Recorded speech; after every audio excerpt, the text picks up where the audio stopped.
بابا صحيح كنت عايزه اطلب من حضرتك طلب. وامال يا حبيبتي؟ كنت عايزه فلوس عشان اجيب لبس. انت مش لسه واخده فلوس عشان لبس برضو؟ على فكره ده قديم قوي بجد، وبعدين انا جايباه من شهر بس. ماشي يا ست، انا اقدر اقول لك لا، ادم.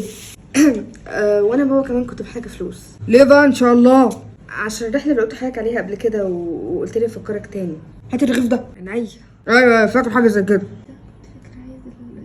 ما تغرفيش كتير بقى، كنت عايزه شويه ملح. انا حاسس كده. بس فحضرتك قلت ايه؟ ما ردتش عليا. قلت ملهاش لازمه، اجليها شويه. هو في مشكله؟ طيب عشان انا بس اديتهم كلمه فمش هعرف ان انا باخدك انا في مصر حتى عشان اختك تكون معاكي. تمام.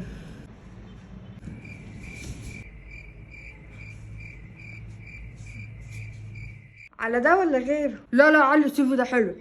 اهو التليفون. تمام انا نازله، يلا باي. استني، خدي شويه لب هيعجبك قوي طازه. لما اجي بابا هتاخر قوي، يلا باي. طيب خدي بالك كنت نازله. ما انتوا فين؟ طيب انا خلاص نازله. ماشي باي. عايزين حاجه؟ رايحه فين؟ نازله يا بابا، رنا وريهام مستنيني في الشارع، رايحين نزور واحده صاحبتنا عشان تعبانه. هو في حاجه؟ طب المعين بقى اللي جوه دي ان شاء الله مش امك دي تعبانه برضو؟ ماشي حاضر، لما اجي هعملهم. بس على فكره انا عملتهم امبارح والنهارده دور داليا يعني. علي ما تاخريش، ها اصحى الصبح ما الاقيش المعين دي في البيت. ماشي بعد اذنك. يا بابا اختك فين؟ جوه نايمه. طب صحيها بسرعه عشان بتحب تاكل بطيخه سخنه قبل ما تخش التلاجة عشان نتعشى كمان. يلا ماشي حاضر، بس جبت لي انا ايه بقى؟ حضرتك عارف ان عندي حساب البطيخ يعني. ايه؟ طب بذمتك انا يعني هشيل دي واعرف اطلع بحاجه تانية؟ بكره بجيب لك انت. اكيد. طب هات عنك يا بابا. خدي. مش عارفه، حاسه اني مخنوقه قوي. ليه مالك؟ في ايه؟ مش عارفه، زهقانه قوي، حاسه اني مخنوقه. طب شوفي حابه نعمل ايه؟ تعالي ننزل نتمشى شويه. ما تخليها رقص. يلا جدا، يلا طبعا. حبك سفاح، حبك مانجا وسفاح، حبك مانجا وسفاح، حبك مانجا وسفاح. ايه اللي انتوا بتعملوه ده؟ الصوت واصل لبره الساعه 12 بالليل. يعني ايه؟ يعني مفيش اي احترام ولا ادب؟ بابا احنا اسفين. اسكت انت يا داليا، انا عارف اللي ما بتقعدش على حالها ساكته دي. يا اخويا سيبهم بيهيصوا، يعني هم عملوا ايه؟ سيبهم بيفكوا على نفسهم شويه. بدل ما انت بتدافع عنها قومي ربيها اخر العنقود الطايشه دي.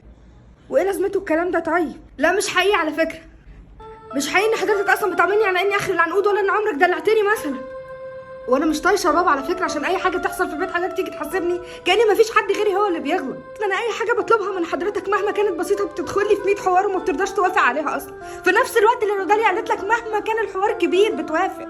على فكره انا لو حد مش عارف يفرق بين الغلط والصح كنت كرهت اختي بسبب انك بتفرق بينا في المعامله، بس هي ملهاش ذنب. حضرتك هتبقى مرتاح كده؟ انت بتقولي ادبك عليا؟ انت بتنحى فيا وانا بكلمك. انا اسفه بابا. ام داليا، داليا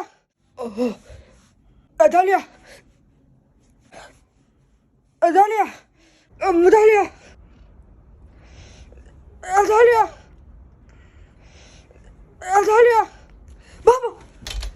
بابا ها كويس؟ الحقيني يا بنتي، الحقيني. مش قادر.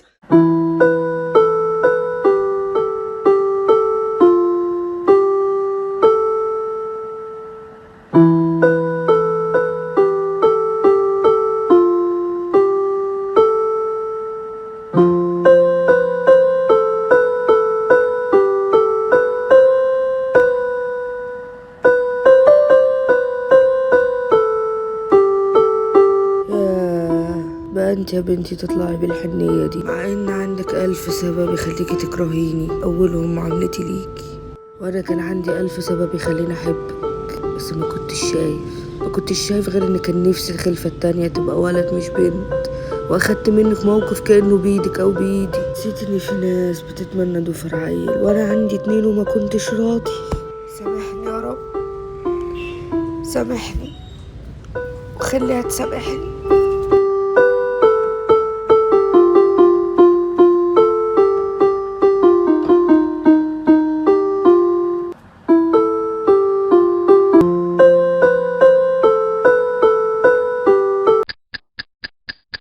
حبيبي